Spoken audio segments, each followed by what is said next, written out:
Abu Nawas dan kebohongan yang disahkan. Diceritakan Abu Nawas berjalan di tengah pasar sambil melihat ke dalam topinya lalu tersenyum bahagia.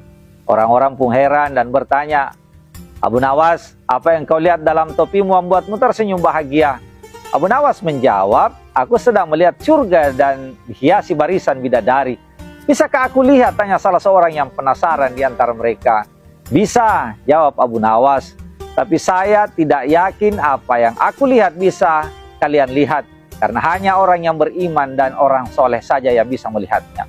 Salah seorang mendekat, lalu bersegera melihat ke dalam topi, kemudian menengok ke orang di sekelilingnya, lalu kemudian berkata, "Benar kamu Abu Nawas, aku melihat surga di topi dan juga bidadari." Dari sekian banyak orang yang melihat ke dalam topi, banyak yang mengaku justru tidak melihat apa-apa. Lalu mereka menarik kesimpulan bahwa Abu Nawas sebenarnya telah berbohong.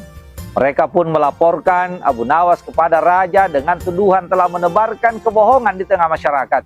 Akhirnya Abu Nawas dipanggil oleh sang raja.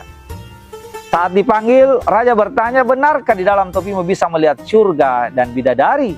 "Benar Paduka," jawab Abu Nawas, "tapi hanya orang yang beriman dan yang orang soleh saja yang bisa melihatnya. Jika tidak melihatnya, berarti dia kafir." "Kalau Paduka raja mau menyaksikannya sendiri, silahkan," kata Abu Nawas. "Baiklah, kalau begitu saya akan menyaksikannya langsung," kata raja. Tentulah raja tidak melihat surga apalagi bidadari dalam topi Abu Nawas.